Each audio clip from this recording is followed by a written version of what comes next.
Harihi Om.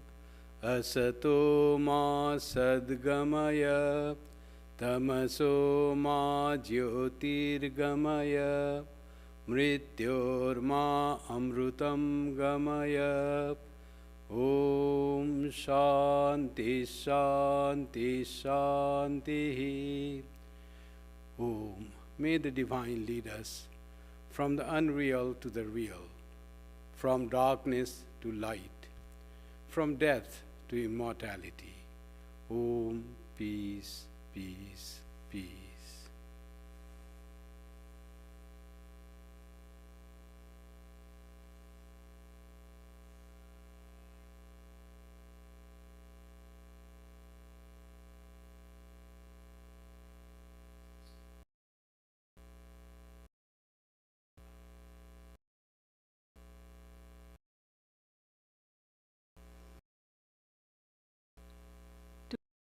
Is composed, written by,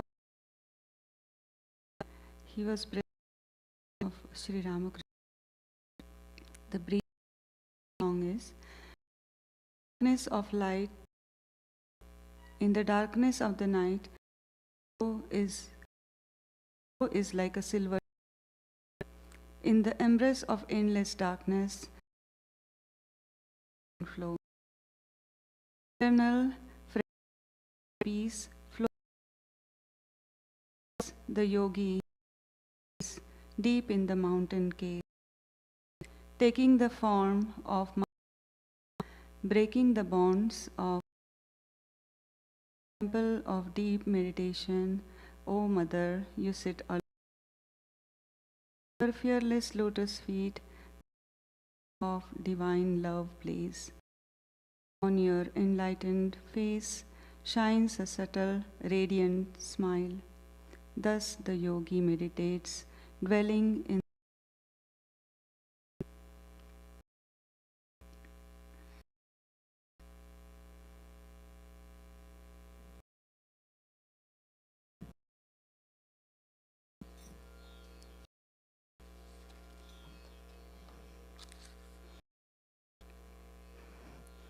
Nibido adhe mato chomkiyo rupo rashi. Nibido adhare matur chomkiyo rupo rashi. Tai jogi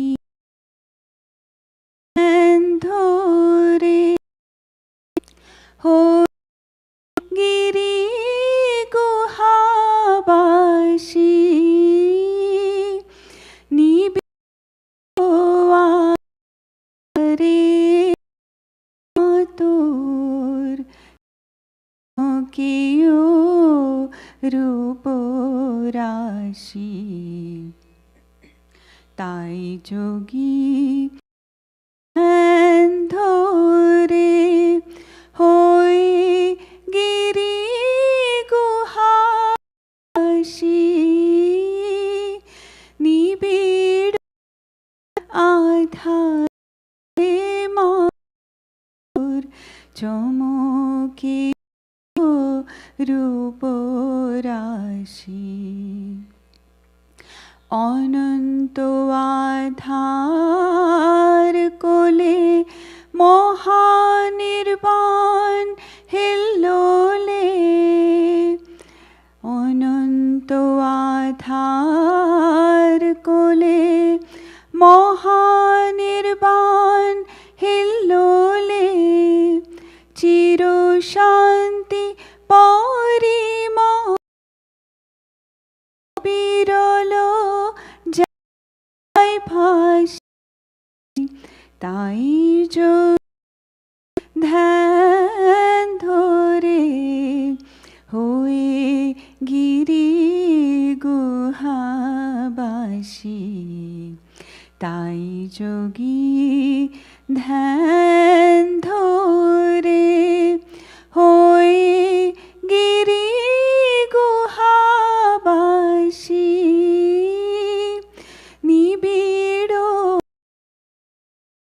রে মাতুর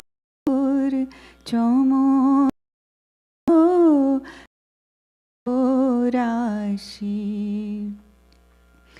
মহাকাল রূপ ধরি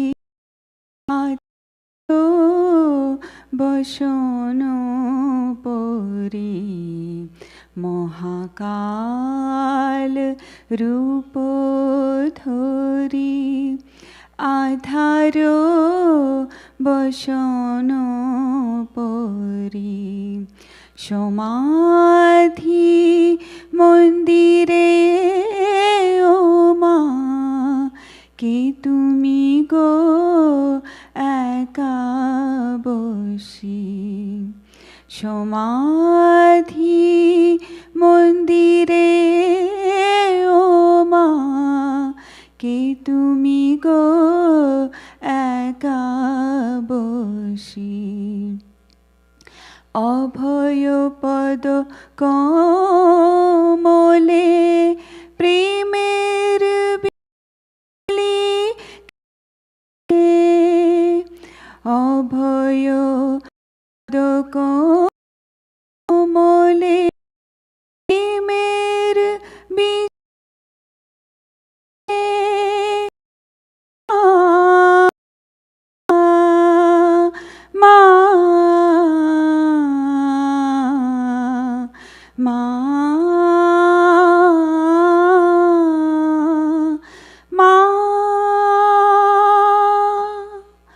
অভয় পদ কমলে প্রেমের বিজলি খেলে চিন্ময় মুখমণ্ডলে শোভে অট্ট অট্ট হাসি তাই যোগী ধ্যান ধরে হয়ে গিরি গুহা তাই যোগী ধ্যান ধরে গিরি গুহা বাসি নিবিড় আধারে মাতুর চমকেও রূপ রাশি নিবিড় আধারে মাতুর চমকে রূপ রাশি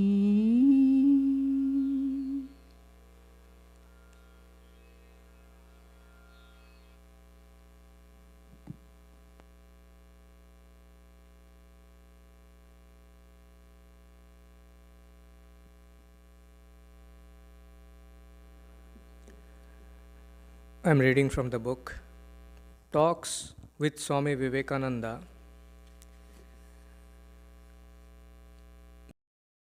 Is Calcutta, year 1898. Ram Brahma to Swamiji.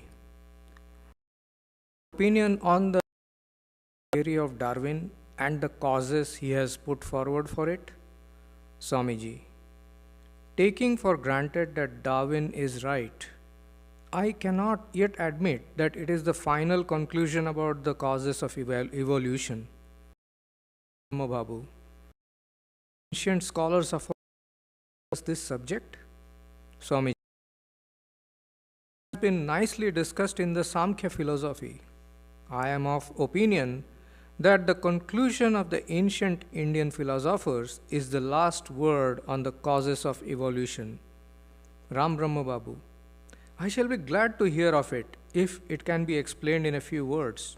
Swamiji. You are certainly aware of the laws of struggle for existence, survival of the fittest, natural selection, and so forth. Have been held by the Western scholars to be the causes of elevating a lower species to a higher. But None of these have been advocated as the cause of that in the Patanjali system. Patanjali holds that the transformation of one species into another is effected by the infilling of nature, Kritya Purat. It is not done by the constant struggle against obstacles. In my opinion, struggle and competition sometimes stands in the way of a being attaining its perfection. If the evolution of an animal is affected by the destruction of 1,000 others, then one must confess that this evolution is doing very little good. Taking it for granted that it conduces to physical well-being, we cannot help admitting that it's a serious obstacle to spiritual development. According to the philosophers of our country, every being is a perfect soul, and the diversity of evolution of nature is simply due to the difference in the degree of manifestation of his soul. The moment the obstacles to the evolution and manifestation of nature are completely removed, the soul manifests itself perfectly.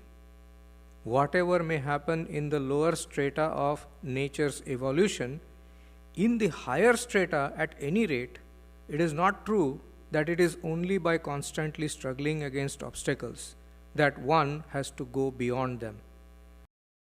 It is observed that there the obstacles and a greater manifestation of the soul takes place through education and culture, through concentration and meditation, and above all through sacrifice. To designate the obstacles as the effects, the causes of the action, and describing them as aiding this is with reason.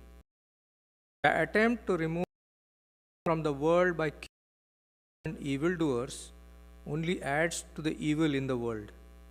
But if the people can be made to desist from evil doing by means of spiritual instruction, there is no more evil in the world. Now see how horrible the Western struggle theory becomes. Ram Brahma Babu was astonished to hear Swamiji's words and at length said, India badly needs at the present moment men well versed in the Eastern and Western philosophies like you. Such men alone are able to point out the mistakes of the educated people who see only one. I am extremely delighted to hear your original explanation of the evolution theory. Here I say. Now a short period of meditation.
Good morning, friends, those who are connected online to attend the Sunday service of the Vedanta Society of Toronto. We could not make it in person today. Weather is very inclement. There is snow and very roads are slippery. And it is decided to make it online. A few have still brave to come this weather. Welcome you very much. And welcome all those who are watching this on YouTube online. So today's topic is motive of creation. Sometimes we wonder, why this creation? Why have I been born? What is the purpose of life? Is there any motive of this whole creation, whole universe? So much of work going on incessantly, the planets rotating and fusion, hues, this atomic fusion going on and fission going on and energy being produced, and a lot of energy, geomagnetic energy that sets the whole galaxies in motion, whole solar system in motion, whole planets and stars in motion, and how many trillions of stars. So big is the universe that we know. And our knowledge is not perfect. As Swamiji said, if you consider Darwin to be true, then also these are the flaws. So this is just the idea that we have this much knowledge of the universe. The universe is vast, so vast that we know little of it. We could observe with very brightest and most powerful telescope only a little of it, but by mathematical calculation we say that the universe is so huge, so big.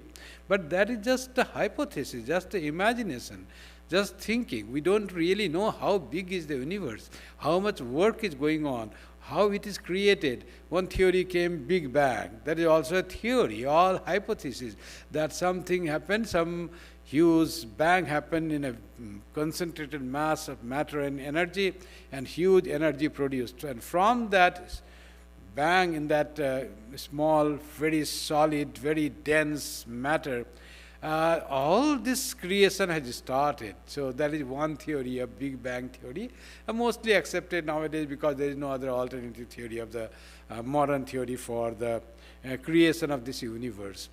But when did that happen? Did it happen first time, or it is a cyclical process that it happens after some time? There is a Big Bang, and then all this that is spread and spreading, and that is an enlarging universe, ever-growing universe. It again collapses to become the big crunch and remains there for some time, and there is Big Bang again. Nobody can say that, because we are within this Big Bang that has happened. We cannot go beyond time, beyond causation. We are limited in time, space, and causation. That is within the theory of Big Bang. To go beyond time, space, and causation is to go beyond the creation. We are within the creation, so we can think only of this. So this is what the idea of creation according to modern times, that's how it happened. There have been theological idea about creation that we know in Semitic religions, that the God ever exists, and God wanted to create a universe. So he created place, and he created human being, and then he created all the things human beings need, because he loves human being. He loves human beings so much that he made human beings in his own image. He created human beings like himself. That is what the Semitic religions will say. God made man in his own image. So, and then he provided him by creating other things in the universe, and this creation started. And according to those religions, this creation is eternal. It will never be lost. Always there will be there, because God has created this.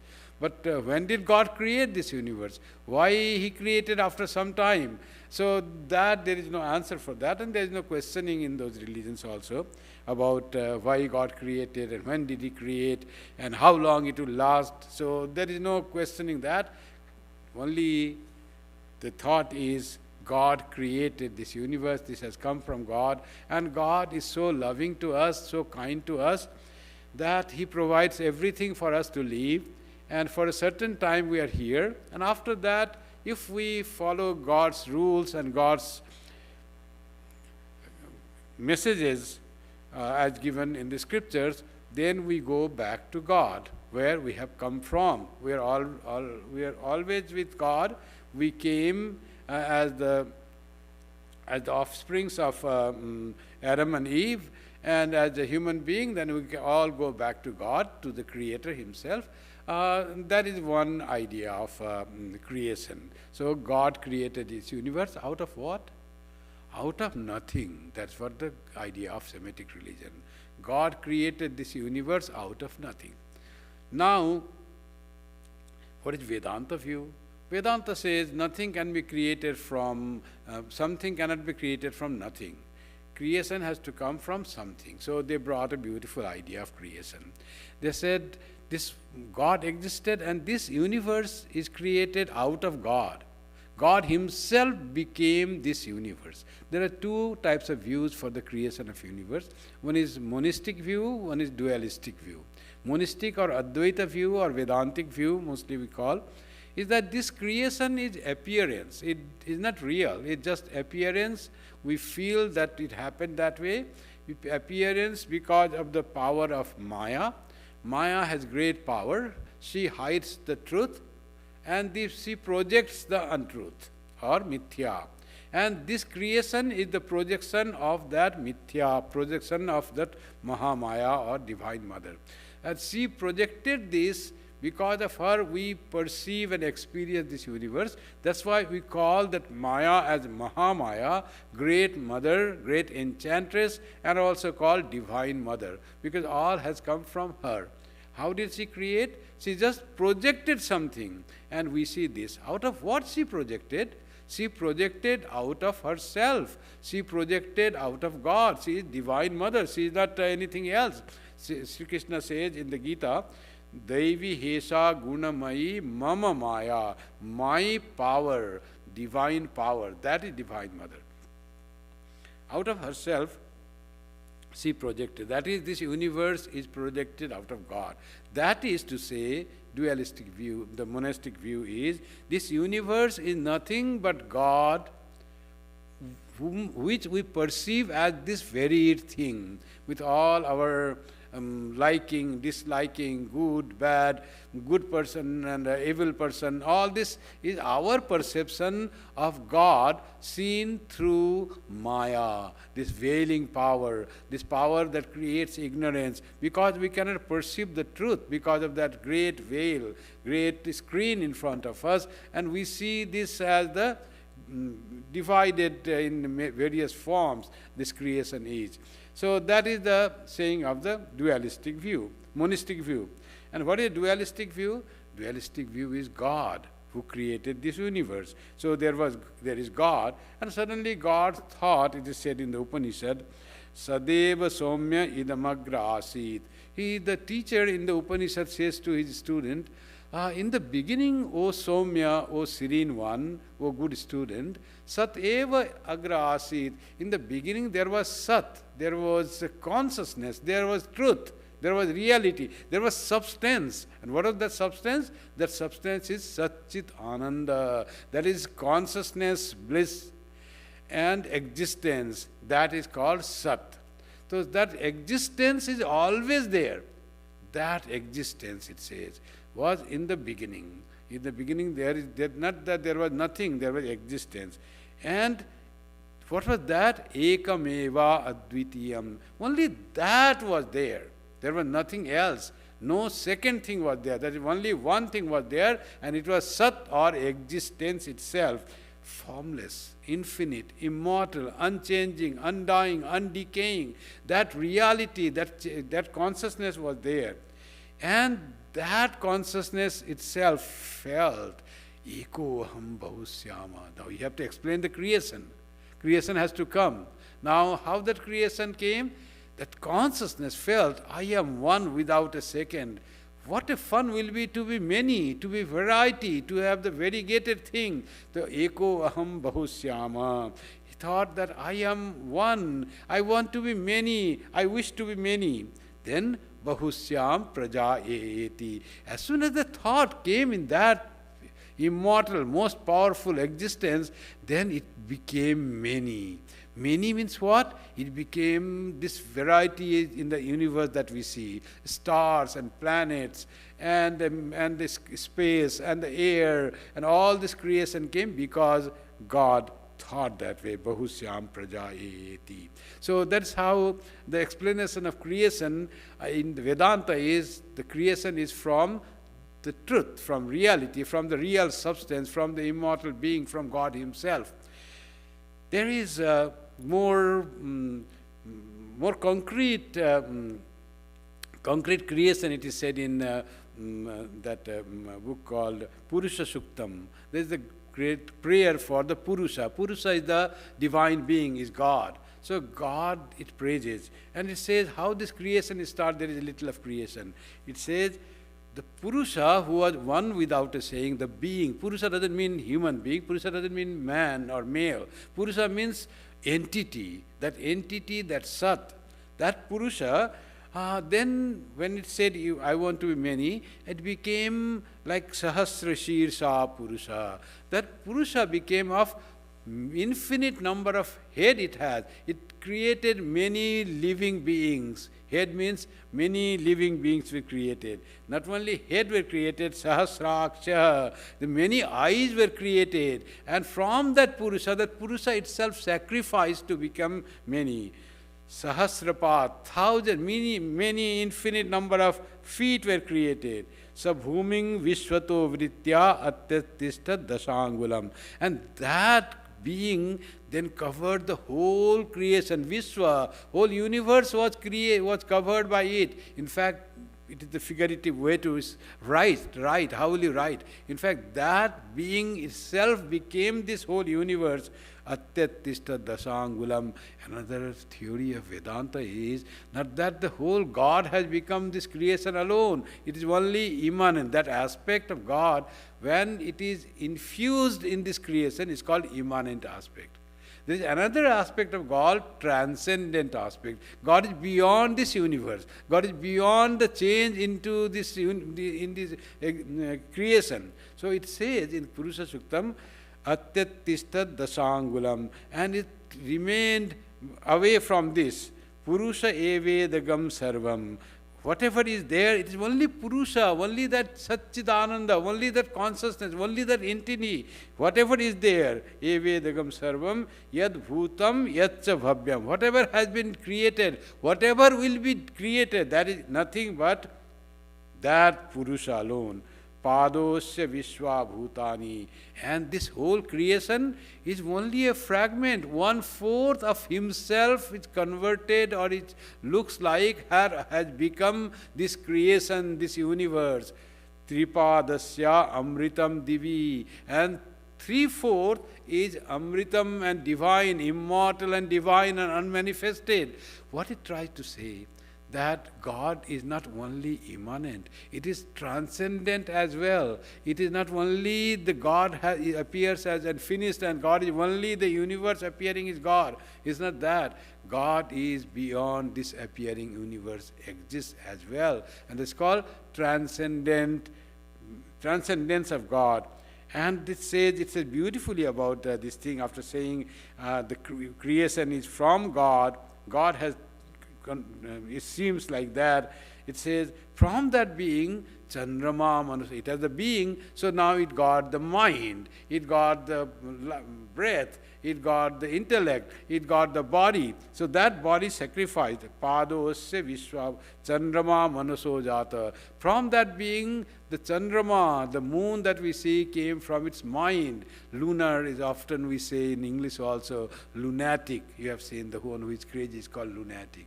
Lunatic means something connected with moon. So moon and mind are connected thing, not only in Sanskrit literature, but in English literature as well.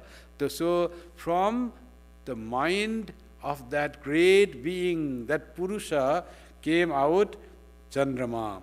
And Chakshyo Suryo Ajayata. From his eyes came this sun. Sun Why is compared to eyes? Because sun helps to see. What does eyes do? Eyes can see, eyes can visualize. Sun, without sun's light, how can we see? So sun helps to see. Sun goes everywhere. Its rays goes, all the darkness was removed by the sun's light. So it is like the eye of God. The sun is like the eye of God. So the sun came from the eye of God. Mukhadindras chagnischa. From its mouth came Indra. Indra, the God, king of gods. And Agnischa, the fire. Fire came from the mouth of that Supreme Being. So everything, like as we see in other religions, that from God gave us all the things that we need. Here in Hindu religion or Sanatana Dharma, it is God who himself provided all that, not created and gave. He himself sacrificed to become all that being. More of immanence of God is more preached in Vedanta, that God is here and now. Don't think that it is just outside God. God lives in heaven and this creation is devoid of God. It just are created out of mud and threw it for you to enjoy or experience or suffer, whatever is there. Not that. This universe, this creation is verily God himself. Pranad Vayu Rajayata. And from his prana, from his vital force, Vayu came, air came. So all this came from God himself. So from God's part. That's how Vedanta tries to make this universe very equated with God. You are not able to see because of Maya. Maya tries to veil that reality, that beauty, that divinity, and you see only variation, only differences, only the thing that really trouble you, but you don't see the beauty, the divinity behind that because of the veiling power of Maya. By the power of intellect, you have to cut the veil of ignorance, and then you can see God in this universe. That's what Vedanta tries to say. And they also said, Vedanta says, Tat srishtva tadeva nupravishata. Having created this universe, what did God do? Another place says, Tadeva anupravishata. He entered into this creation. God created and then entered. That is like saying that he created out of nothing, then entered into it, or like to vitalize divinize the creation. Not that. But figurative way to say, God created the universe out of himself. This creation is God in different form, different appearance. So tat srishtva tadevanu pravishata. So people often think that why have I come here? This question, what is the purpose of my life? That should come to every spiritual aspirant. What really is the purpose? I was born alone, and then we got all the care, love, and all the things, and I grew up in time with all support from the things from my dear ones, and I grew up, and then slowly the time comes when I have to leave alone this thing. But what is the purpose of whole this journey of life? Is there any motive? Is there any purpose? Is there any thing that says that this is for that reason that you have been born? People, kimichan kasya kamaya shariram anusvanjaret. Desiring what? Wishing what? That I attain this body. Why? What is the purpose of having this body? Such type of question come to spiritual aspirant. Why am I alive? What is the purpose of my life? Then comes Sri Ramakrishna saying that you have come to this world to realize God. That is the purpose of life. It is an opportunity given to you. Why? What did I do to fall from my knowledge of my truth, about myself, and I came into ignorance? Don't ask such questions. That is done. It cannot be asked when you are within the Maya. But what you can ask is, how can I realize the truth? How can I go back to my own nature, go back to your own self? That is the thing you should ask, and for that, That is the opportunity given to you. You can question as a human being. You are given the birth as a human being by the grace of God. Shankaracharya also said, by the grace of God you have become human being. Now it is your duty and opportunity to realize your true self and go beyond this creation and go beyond the ignorance of Maya, of avidya, and see the divine everywhere and also realize yourself to be divine. This great opportunity is given to you. Now it is up to you how much you utilize this opportunity and go beyond the ignorance of thinking yourself as individual being, forgetting yourself to be divine, to be immortal, to be infinite Brahman. Aham Brahmasmi. You have forgotten that. You cannot think of that. When you say aham, you think of this body only. You have so diminished yourself. You have made yourself so small that you, infinite being, think yourself as this body. So go back to your own nature. Go back to your blissful state. You are always worried, always fearful. But your nature is free from fear. Nothing can make you anything fearful. So that is your nature. Go back to your nature. For that reason, you are born as the human being. Shankara says, Jivan Mukti Sukha Prapti Hetave Janmadharanam. For the experience of the bliss of Jivan Mukti, that's why we are born. That is the purpose or motive of our life. That is how this whole creation is given to us. Whole world is given to us so that we can realize our true nature. About the creation, one is that according to Dvaita Vedanta, according to Advaita Vedanta, that Supreme Being sacrificed himself, and another is this world is just appearance of the reality. By mistake we are seeing as this creation, in fact it is a reality. But Dvaita also says God really created this universe, as they say this created. And why is God created this universe? Just to sport. It is just the play of God.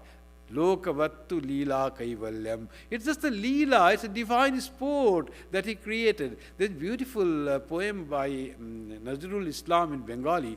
It says, Khelicho e Vishwalaye Virata Shishu Anamane. You are huge child, but vast, huge, divine child. And you are playing with this universe and playing without any intention, any motiveless you are playing. Pralaya Srishti Tava Putula Khela Nirajane Prabhu Nirajane. And this you create, this children create on the sand, they create some houses and then break. Like that you create this creation, you had come from you. And then Pralaya comes, then you destroy whole thing. And without any thinking, Nirajane. And there is no other being. You are just playing by yourself. And so happy child you are, Virata Shishu, that you are. Just whole creation is your play, and destruction is also play. Destruction is something bad, because after destruction the creation happens. That's why God in Hindu pantheon is Trinity, Brahma, Vishnu, Maheshwara. Brahma creates this universe, and same God, when it sustains, we call Vishnu. Same God, when it destroys, we call Shiva. They are indifferent. Brahma, Vishnu, Shiva, three aspects of God, of Ishvara, creator, sustainer and destroyer. And when this destruction happens, that pralaya, it is called pralaya. Or laya means, there is laya means merging, dissolving. This pralaya is one. But we experience pralaya in eons, in many years. But laya is there, another word is laya. That happens every day. Everything is merged. And that happens when we are asleep. That is laya. All our experience of daytime, or all pain, suffering, jealousy, friendship, all they merge. Our identity itself gets merged in deep sleep. We don't know anything. Everything has merged, dissolved. That is laya. Individual merger. And forgetful of all these things that we experience in waking state. And pralaya, when whole this universe is dissolved, whole universe forgets its existence. There is no existence of the universe. In laya, there is no existence of ourselves. We don't exist at all. We don't know about our existence. And in Pralaya, there is no existence of this universe. And what is that Pralaya? Pralaya is God's play, like making a human form with the sand, and with the one house, one like a path and trees. And again, that just then breaks it. That like that Pralaya Srishti Tava Putulo Khela, like a doll play. And Shunna Maha Akashe Tumi Magna Lila Bilase. Where are you, O divine child?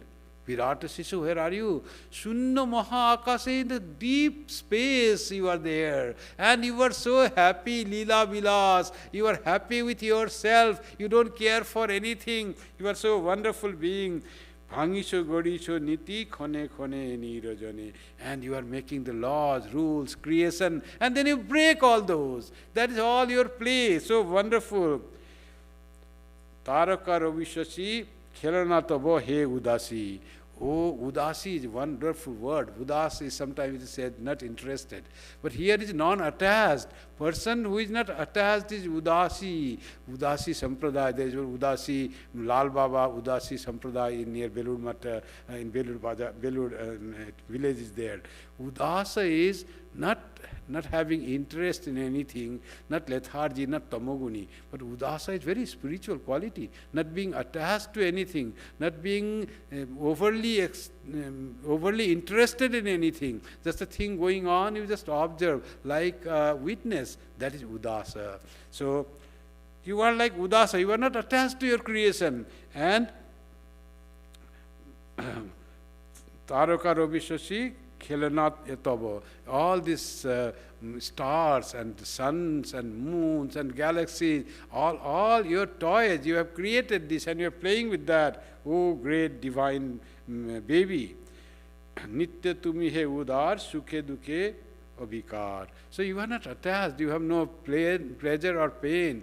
And you are udar. You are so broad. Nothing touches you. Nothing affects you. Nothing is there that you are attached to. Nothing is your enemy. No one was your enemy. No one is your friend. You are so udar. You are so broad. You are hasicho khelicho tabo apono mone. You are laughing and playing in your own self. Beautiful imagination of God, the Creator, by the great poet of Bengal, Nazrul Islam. He later on went to Bangladesh and became the national poet of Bangladesh when he was he had dementia, but was a great devotee of Mother Kali. Great devotee of Thakur Ma Swamiji. He has songs on Sri Ramakrishna, on Swami Vivekananda also. So that great poet wrote about this Creator being a child, and child in his play is creating, making the things and then breaking the things, and he is always happy with himself alone.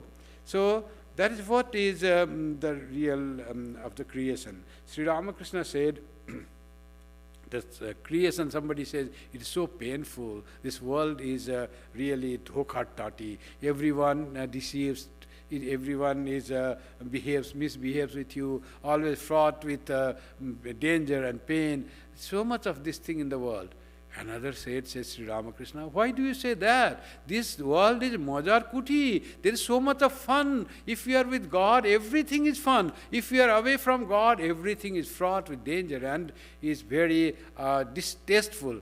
With God in your mind, everything is joy and fun. It is Majar Kuti. So that's why he said, take refuge in Divine Mother, be connected to God, Divine Being, and you will find there is joy in everything. Everyone is so joyful. Even the people who ill-treat you, you will find joy, even that. Those who hate you, that also can be a fun. So life can be a great fun if you are spiritual by nature, by connecting to the Divine. So that's why Sri Ramakrishna said, take refuge in Divine Mother, and all your paradigm will change. Your idea about this creation will change. Your idea about yourself will change. They're all suffering, sorrow, all complaints will go away, and there will be only joy and happiness will be there if you are somehow connected to the Divine Mother. And Sri Krishna says in the Gita, Tameva Sharanam Gacha Sarva Bhavena Bharata. Oh Bharata, oh Arjuna, by all means, that is the main thing you have to go. Tameva sharanam gaccha. Take refuge in Him, in the divine being, in God. That alone is the path, is the way. Otherwise, what is duty and what is not duty? Whether killing my kinsmen, my relations, or fleeing away from the battle, what is right thing? I don't understand. That will happen.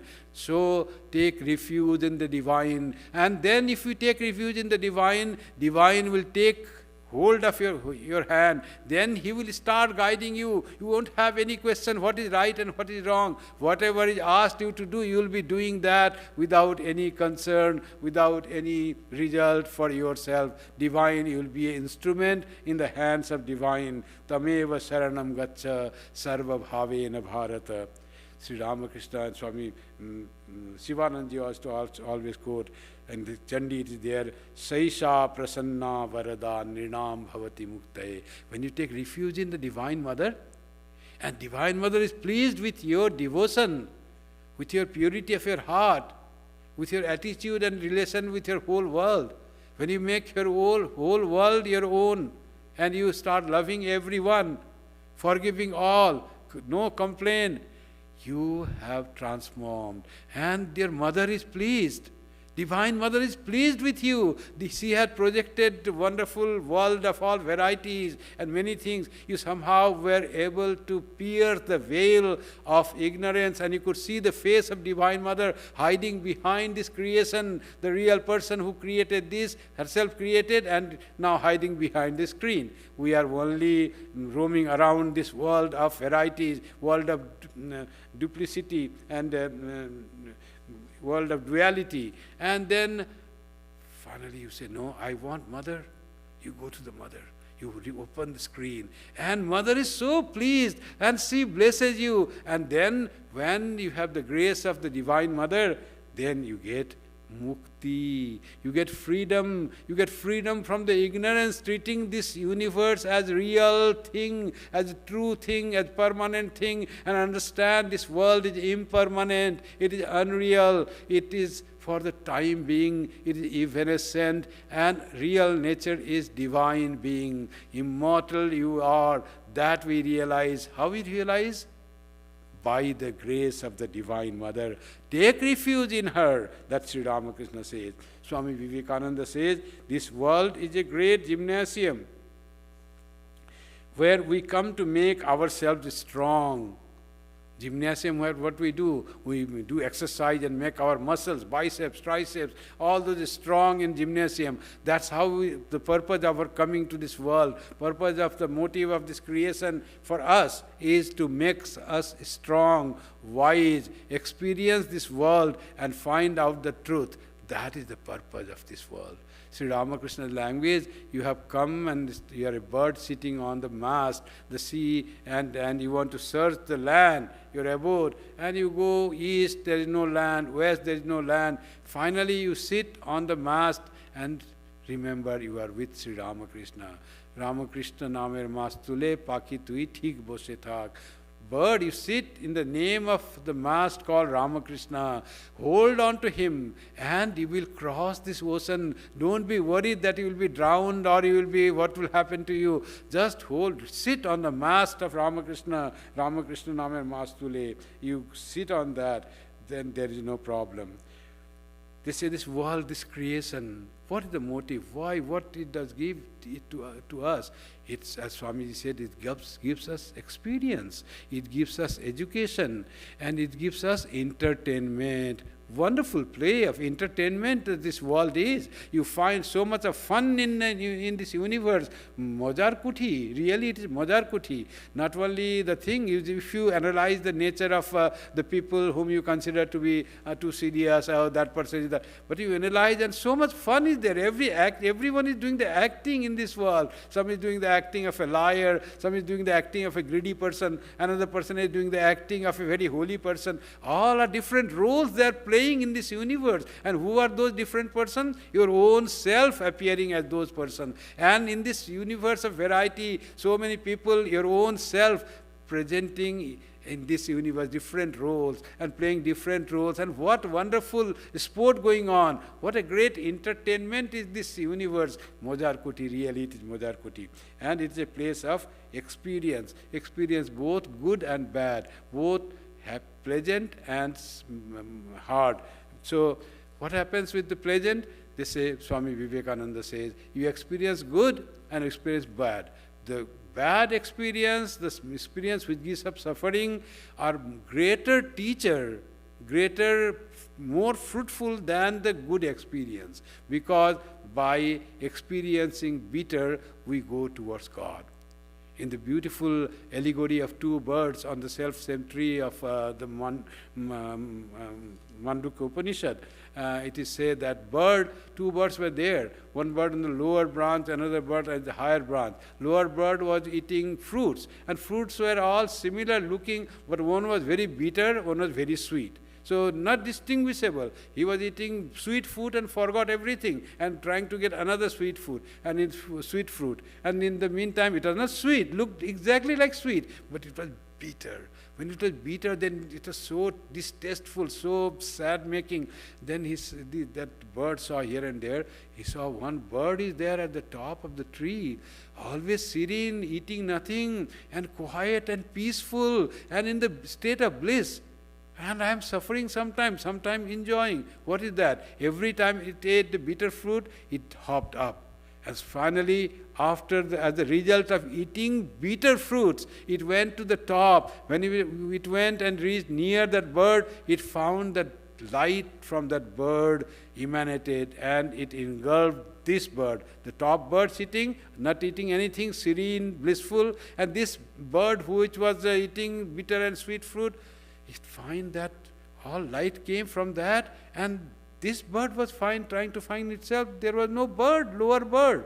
It was only higher bird, only that blissful bird. This bird was just seeming, just it seemed to be.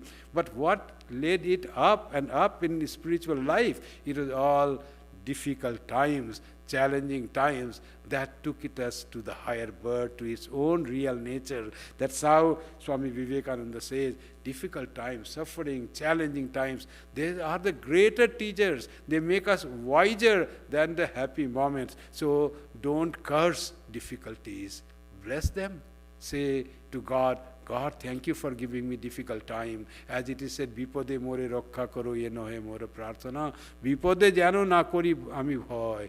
That should be there. Difficult times, I don't mind, says the poet. But please, may I not forget you may I not be afraid of you, afraid of the world when the difficulties come. So how one can be not afraid? When one holds on to God, something powerful, some support, some pillar it holds on, then it will not be afraid. I have someone protection, and that is God. When that type of idea comes to, that is the prayer, that let everything come, but may I not forget you. When you are with me, what fear I have? Even when I am with mother, what death can do? Death also cannot come, because death also is afraid of divine mother. That's what the one poem says. The very reason of nature's existence is for the education of the soul. It has no other meaning. So that is what the creation is for our education, for my education. This whole universe, as the religion, Western religion says, that whole world is created for the sake of human beings whom God made in His own image, and for the sake of that human being, God presented this whole world, air, water, food, everything God gave for the human being, because He loves human beings. And what the Vedanta says, we have come to this world.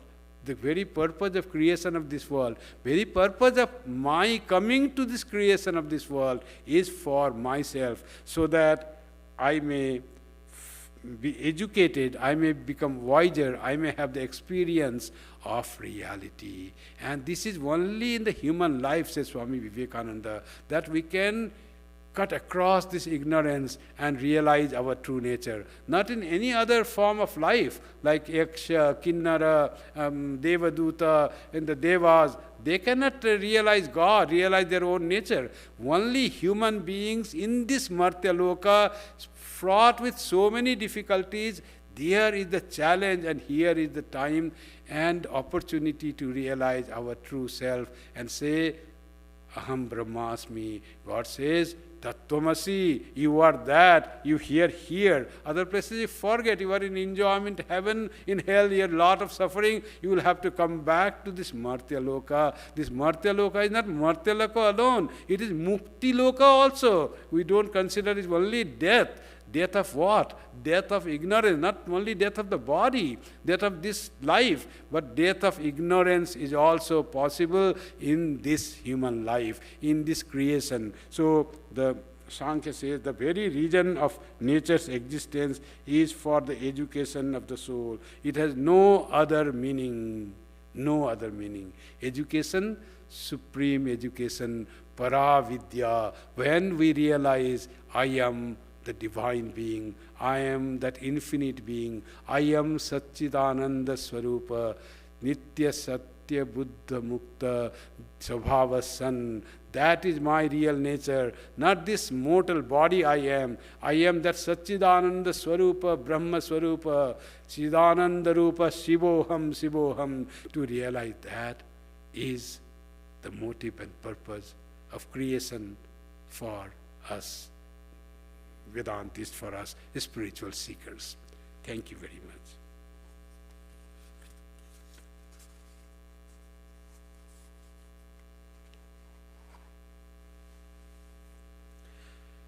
Thank you for attending the program online mainly. Today, if you have come, for them many thanks. Braving the snow and this slippery path, you could come. We have next Sunday we have guided meditation. Guided meditation because Mahashivratri will be there on 26th of February. And we couldn't do vigil yesterday because of snow. So vigil is, the date for vigil is moved to 22nd of February. So next Saturday will be vigil. I'll send an email to everyone, those who participate. So, and next Friday, the coming Friday, is scripture class on Uddhava Gita. That Friday scripture class, Uddhava Gita, is okay. So, Uddhava Gita will do in person on Friday. And 23rd, guided meditation, that I already told. So, next Sunday, we'll be able to meet in person. Please come for the guided meditation at 11 a.m. on Sunday, the 23rd of February. Now, the closing chants. Om Shanti Shanti Shanti Harihi Om Tat Sat Shri Ramakrishna Arpanamastu. Jai Shri Guru Maharaj Ji Ki Jai. Jai Mahamai Ki Jai. Jai Swami Ji Maharaj Ji Ki Jai. Jai Ganga Mai Ki Jai. Jai Bhagavan Buddha Ki Jai. Jai Isha Musha Ki Jai. Sarvastaratu Durgani Sarvo Bhadrani Pashyatu Sarvasad Buddhimapnotu Sarvatra Nandatu. Hari Om Tat Sat. May all be freed from dangers. May all realize what is good. May all be actuated by noble thoughts. May all rejoice everywhere. Om, peace, peace, peace be unto us all.